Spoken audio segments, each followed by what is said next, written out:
దాడి ఎప్పుడు జరిగింది? మార్నింగ్ జరిగింది. మార్నింగ్ జరిగినప్పుడు పోలీసులు కూడా మార్నింగే కదా రావాల్సింది. మిడ్ నైట్ లో వచ్చి కరెంట్ బంద్ చేసి మరియు ఆన్లైన్ బంద్ చేసి ఆడపిల్లల పైన మిస్బిహేవ్ చేయడం, ఆడపిల్లని దొబ్బడం, వాళ్ళని తిట్టడం, మరియు అందులో అందరు పోలీసులు తాగి రావడం ఇంపార్టెంట్ పాయింట్.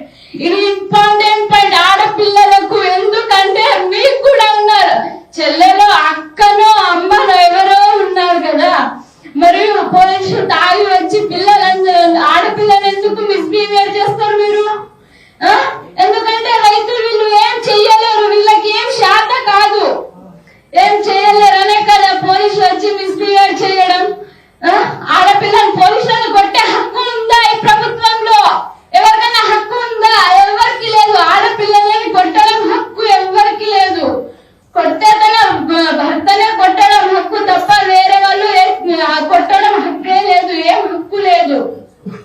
అలాంటి పోలీసులు వచ్చి మా పైన మిస్బిహేవ్ చేయడం ఎందుకు మిస్బిహేవ్ చేసిండ్రు? ఆ రోజు పోలీసులకి ఇంత దౌర్జన్యం ఎందుకు?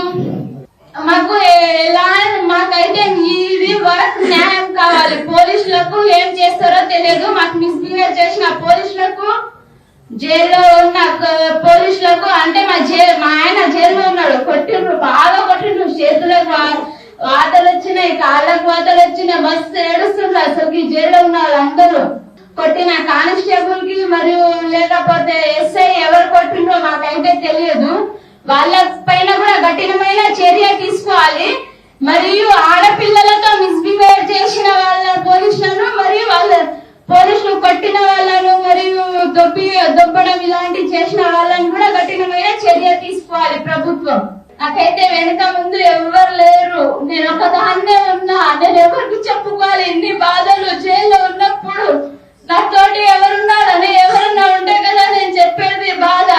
మా ఆయన జైల్లో ఉన్నాడు, నేను ఇంటికాడ ఉన్నా. నాకైతే ఎవరు లేరు, హాస్పిటల్ కి తీసుకునే వాళ్ళు కూడా ఎవరు లేరు. నేను ఎవరికి చెప్పుకోవాలి నా బాధలు?